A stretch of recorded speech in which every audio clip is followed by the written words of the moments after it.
This is the Lone Crater YouTube. We hope this video helps. You start by protecting your data.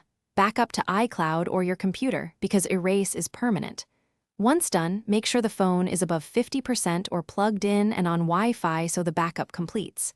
Now open Settings, tap General, then choose Transfer or Reset iPhone. You'll see Erase all content in Settings. This begins the process. Act now to proceed. The phone will ask for your passcode, and then confirm the erase so the device can be restored or handed off. You'll now confirm credentials. Enter your device passcode, then the Apple ID password to disable activation lock. This step is required so the phone can be erased cleanly. It prevents later sign-in problems. After confirming, iOS will list what will be removed, take a quick look, and confirm erase. The phone will reboot and display the Apple logo while it securely wipes storage and restores factory defaults. Be patient. This can take several minutes, depending on storage size and system tasks. Once the erase finishes, the iPhone shows the initial setup screen. You can set up as new or restore from the backup you made earlier.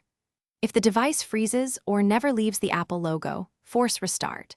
Press volume up, volume down, then hold the side button until the logo reappears, then retry erase or restore. If activation lock asks for an unknown Apple ID, sign into iCloud. To remove the device or contact Apple support with proof of purchase to resolve lock issues. Thanks for watching. Consider subscribing if we helped you.